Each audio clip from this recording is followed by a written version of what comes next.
Hello everybody and welcome back to my channel. 2024 felt like kind of a slower year for video games, but there were still some good games and even a couple of great ones. So this is my top 10 games of 2024, and please remember that this video is entirely my own opinion. So if there's a game on here that you disagree with or a game that's missing, let me know in the comment section down below. Don't forget to like, subscribe, and share this video with your friends. And with that all said, let's get to my top 10 games of 2024. Number 10, Manor Lords. I'll admit this video got delayed because I was deep in the grind with Manor Lords. Even in early access, this game is a total gem. City builders aren't usually my thing. I think the only real city builder I've played and enjoyed was Age of Empires 2, but this one hooked me hard. This was one of those games that you randomly find on TikTok, and as soon as I saw it, I knew I was in. Watching my little city grow, getting more villagers, and pulling off a prosperous season was just so satisfying. I love the upgrade tree because it feels very authentic in how you'd actually grow and learn new abilities. It's got that check things off a list vibe, and I live for that. And trust me, you'll hear me talk about that a lot in this video. The game even has the option to go into your own towns and see them from a closer view. And while it is still a little clunky, I can't remember a game that did something so cool. Not necessary, but really cool nonetheless. I really can't wait to see what they add in the full release of this game because it already feels like a classic cozy game in the making. Number 9, Helldivers 2. What sounds better than non-stop excitement, tons of cosmetic gear, and shooting bots or bugs with friends? Helldivers 2 dropped in like a refreshing blast in the crowded games as a service scene. The way the planets progress during Conquest gave me major Star Wars Battlefront 2 vibes back when I played that on the PS2, and honestly, I was all for it. The wide variety of weapons, explosives, and vehicles kept things feeling fresh, and no two excursions ever felt the same. But I'll be real, games specifically like this need to keep things spicy, and Helldivers 2 kind of stumbles here. They introduce a cool new enemy type, but it took way too long for that to happen. Fighting the same two enemy types on repetitive planets gets old fast. Even with all the mechs and fancy new weapons, it just felt repetitive for me. Still, mashing the D-pad commands to drop ordnance or revive your friends in a pinch, absolute chaos, and I loved it. Here's hoping they keep planning and either evolve this game or bring the heat with a third installment. Hell, I'd even love if we got a Star Wars clone of Helldivers. Nonetheless, Helldivers 2 was a great time with friends, and I hope to play more in the future. Number 8, Super Mario Party Jamboree. One thing Nintendo is really good at is keeping its staples alive, and for the Switch, we got two Mario Party games, Mario Party Superstars and Super Mario Party Jamboree. While Superstars was fun, Jamboree totally takes the crown. With unlockable characters, fresh environments, and a mix of new and classic minigames, it's everything you could want in a Mario Party game. Playing 30-turn games with friends is chaotic, hilarious, and a total blast. Nintendo IP, specifically Mario games, would be perfect for the games as a service model. Yearly expansions with new maps, characters, and minigames could make this even better. Hell, even Mario Kart could do the same thing and it would print money. Jamboree finds a great way to capture the charm of Mario Party while still introducing fresh elements and making the game even more fun. I love playing as Waluigi, spamming taunts and throwing down star steel traps and letting the chaos reign. I haven't had this much fun playing a Mario Party since Mario Party 7 on the Wii. All that being said, Jamboree is incredible and I can't wait for my next 30-turn game with my friends. Jamboree is a for sure win. Number 7, Marvel Rivals. Hero shooters have been on life support, but Marvel Rivals proves there's still hope. Think Overwatch meets the Marvel Cinematic Universe, and it's as awesome as it sounds. Rivals roster is stacked, and new characters dropping every 6 weeks. Holy shit, that sounds awesome. It really feels like Marvel Rivals watched and learned from Overwatch's shortcomings, and is kind of avoiding all of them altogether. The gameplay is fun, the heroes are iconic, and there's so much potential here. If they keep adding game modes, maps, and innovative designs, this could be a game that lasts for a long while. I hope the esports teams grab this game and show us even more. Hero shooters aren't dead yet, and Marvel Rivals just gave them a much needed boost.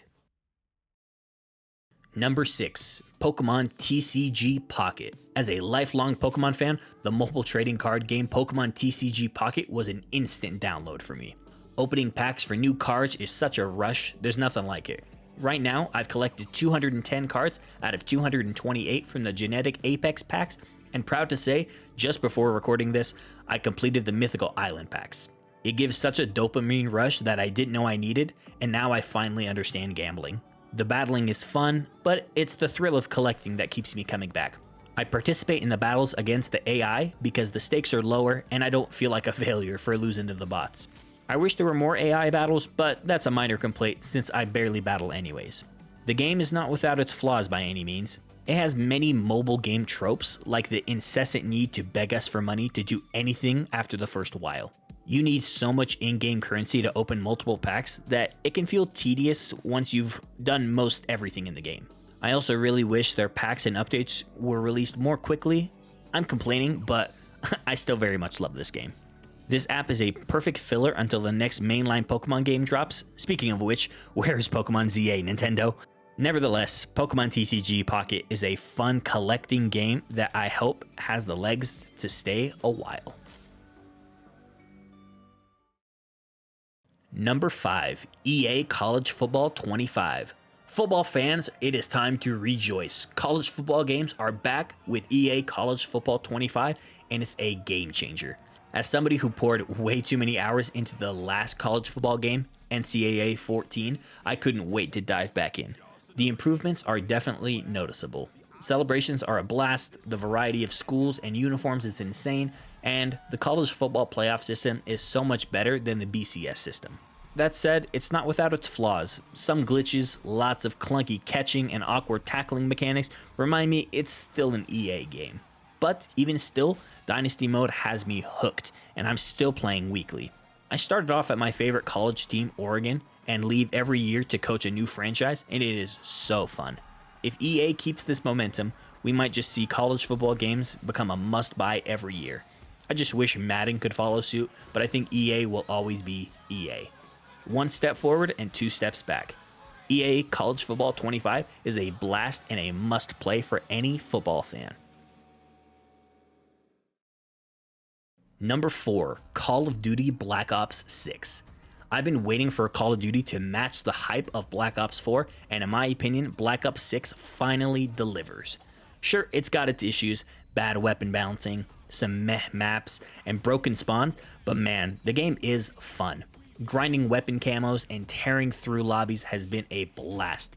Currently, I'm Prestige 3 and have 17 diamond camos and aiming for that dark matter, so yeah, you could definitely say I'm hooked. Treyarch's extra development time definitely paid off, and I hope Activision keeps letting their teams take the time to get things right. Let your games cook a little bit longer, get some good maps made while still remastering old ones and figuring out the cheating situation, and I think you have a real formula for Call of Duty going forward. Treyarch's formula for COD is just better than anyone else's for me, and I truly had a blast playing the Black Ops games. I really hope Activision is learning and want to try to be good developers because Call of Duty and their fans deserve it. Black Ops 6 felt like a revamping of the formula, and I can't wait to play more. Number 3, Indiana Jones and the Great Circle. I didn't grow up with Indiana Jones, but as an adult, I fell in love with the movies. Indiana Jones and the Great Circle brings the treasure hunting magic to gaming. I'm more used to playing Uncharted and Tomb Raider, but you can't mistake the icon that is Indy. His classic whip, hat, and witty catchphrases are all on display in the Great Circle, and for me, this works so incredibly well. The open cities, treasure collecting, and fun side quests make this game an absolute blast. The controls are a little bit clunky, and I'd probably prefer a third-person view over a first-person view, but I think that's just because I'm so used to playing Uncharted. While I do still prefer Uncharted, I think Machine Games nailed it, and I hope to see more adventures like this in the future. Number 2, The Plucky Squire. Sometimes great games go under the radar for whatever reason. One such game for me was The Plucky Squire. So I'm here to scream it from the rooftops. This game is amazing. Clocking in at about 15 hours, The Plucky Squire was such a cute and charming adventure. The game is self-aware, funny, and packed with creativity. The puzzles, lively environments, and unique narration mechanics kept me glued to the screen. Having to find different words to make the world function differently were my favorite puzzles. At first, I wasn't sold on the out-of-book portion, but by the end, they became some of my favorite parts. My favorite one being hunting for rocket ship parts around the bedroom. Honestly, I'd love a full game of just being in the 2D world, but even as it is, the Plucky Squire is a must play. All possible futures, keep the hits coming. Number 1, Astrobots. What's left to say about Astrobot at this point? It straight up won Game of the Year for a reason. The polish, the vibrant worlds, and the love for PlayStation's history, it's all there and done to absolute perfection. I really love the feeling of knowing you're playing a damn near perfect game while you're playing it. It makes the adventure that much more fun for me. Every world feels unique and packed with nods to iconic PlayStation IPs. It's like Super Mario gameplay received a coat of PlayStation paint and it works beautifully. Collecting bots, solving puzzles, and finding hidden levels was pure joy. This was one of the easiest platinum trophies I have ever tried to get. My favorite worlds being those iconic PlayStation IPs like Horizon, Uncharted, and God of War, as well as the challenge worlds where the flow of your gameplay has to be damn near perfect to beat them. I hope the DLC continues to come out and we get even more PlayStation IP in Astrobot. Kingdom Hearts. Yeah. I really hope this isn't a one and done because Astrobot has so much potential for the future. I can't wait to see what's next. Well, that's my list. Don't forget to let me know your top 10 game of 2024 in the comment section down below. I've been Rogine. Thank you so much for watching, and I'll catch you guys next time.